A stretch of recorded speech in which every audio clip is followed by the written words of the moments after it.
मैंने अपने पति के जो उन्होंने घर में सीसीटीवी लगवा रखे हैं, जिससे मेरी उन मर्यादा भंग हो रही है, प्राइवेसी खत्म हो रही है, उसकी वजह से मैंने आवेदन लगाया। मुझे पूरे दिन कमरे को गेट लगा के रखना पड़ता है, जिससे मेरी प्राइवेसी भंग ना हो। नमस्कार, मैं अभिनय। पति और पत्नी का रिश्ता पवित्र होता है। पति और पत्नी का रिश्ता 7 जन्मों का होता है। लेकिन जरा सोचिए, इस रिश्ते में अगर खटास आ जाए तो? जो रिश्ता विश्वास पर टिका है उसमें विश्वासघात हो जाए तो? जी हाँ, दरअसल एक घटना मध्य प्रदेश में घटी, जहां इस रिश्ते में इस तरह से विश्वास हटा कि पति ने अपनी पत्नी के बेडरूम में सीसीटीवी कैमरा लगवा दिया, और ऐसा कैमरा जो कि उसके टॉयलेट तक में झांकता है।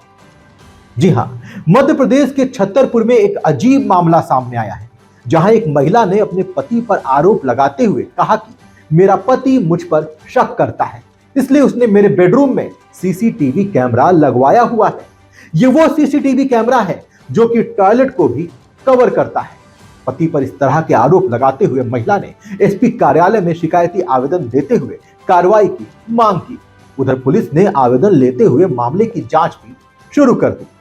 जानकारी के अनुसार शहर के सीताराम कॉलोनी में रहने वाले एक शख्स ने, जो कि टीचर भी है पेशे से और जिले के मुकरवा गांव में कार्य करता है, जिसका विवाह 16 साल पहले 2007 में इसी महिला से हुआ, और कुछ साल बाद दोनों के बीच में विवाद शुरू हो गया।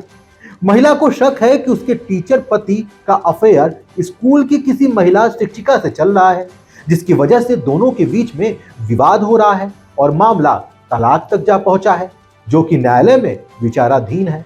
वहीं पति पत्नी एक ही घर में अलग अलग कमरों में रहते हैं। महिला का यह भी आरोप है कि उसका पति चाहता है कि मैं अपने बच्चों के साथ घर छोड़कर चली जाऊं, ताकि वह दूसरी शादी कर सके, इसलिए तरह तरह के प्रयोजन कर वह मुझे प्रताड़ित करता है। इस तरह के तमाम आरोपों को लेकर महिला ने एसपी कार्यालय में शिकायत दर्ज कराते हुए पति के खिलाफ कार्रवाई की मांग उठाई है, जिस पर पुलिस ने जांच भी शुरू कर दिया है। एक रिश्ता जो कि इतना पवित्र होता है, एक रिश्ता जो विश्वास से जुड़ा होता है, वो रिश्ता जब शक के दायरे में आ जाता है तो एक जिंदगी नहीं बर्बाद होती, उसके साथ वो जिंदगी भी बर्बाद होती है जो उस रिश्ते से पैदा होती है। जी, मेरे पति का नाम अरविंद कुमार शर्मा है। कहाँ रहते हैं? वो भी सीताराम कॉलोनी में छतरपुर में मेरे साथ ही रहते हैं, एक ही घर में। आप यहाँ पे क्यों आवेदन दे रहे हैं? जी, मैंने अपने पति के जो उन्होंने घर में सीसीटीवी लगवा रखे हैं, जिससे मेरी उन मर्यादा भंग हो रही है, प्राइवेसी खत्म हो रही है, उसकी वजह से मैंने आवेदन लगाया है। और क्या करते हैं? वो टीचर हैं मुकरवा में। क्या समस्या है? और समस्याएं बहुत सारी हैं, लेकिन उन्होंने मेरे पे मुझे घर से निकालने के लिए डिवोर्स केस फाइल कर रखा है। और क्योंकि वो कई उनका अपनी स्कूल में पढ़ाने वाली प्रीति पटेरिया के साथ अवैध संबंध है, और अन्य महिलाओं के साथ भी उनके अवैध संबंध रहे हैं। इस वजह से वो घर से निकालना चाहते हैं मुझे, और वो चाहते हैं कि मैं घर से निकल जाऊं, जिससे वो प्रॉपर्टी को बेच के उससे पैसों का अवैध तरीके से यूज़ कर सकते हैं।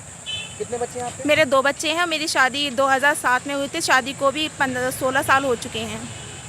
अब आप यहाँ पे आए थे, क्या समस्या है आपको? समस्या ये है कि उन्होंने पूरे घर में सीसीटीवी लगा रखे हैं। मुझे इससे कोई दिक्कत नहीं है, लेकिन जो 2 कैमरे हैं वो मेरे पूरे कैमरे को कैप्चर कर रहे हैं। मेरे एक बरामदे में लगा रखा है, एक कमरे में लगा रखा है। जो कमरे में लगा रखा है वो मेरे बेड पे आता है, जो बरामदे में लगा रखा है उससे वो भी मेरे कमरे में आता है।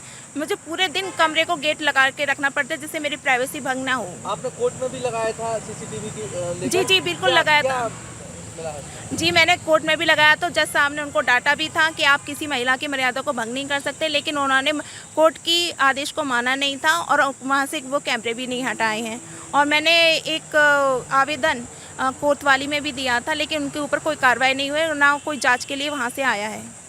अभी आप एडिशनल साहब के यहाँ पे आए, क्या आश्वासन दिया उन्होंने? आश्वासन दिया है कि ये कार्रवाई उन पर की जाएगी, और जो सीसीटीवी उन्होंने लगा रखे हैं वो भी हटाए जाएंगे। क्या आप डिवोर्स चाहती हैं? बिल्कुल नहीं, मैं चाहती हूँ कि मैं अपने बच्चों और पति के साथ हंसी खुशी से अपने परिवार के साथ रहूँ, सुरक्षित रहूँ। फिर मिलेंगे कुछ अन्य महत्वपूर्ण खबरों के साथ, तब तक के लिए धन्यवाद।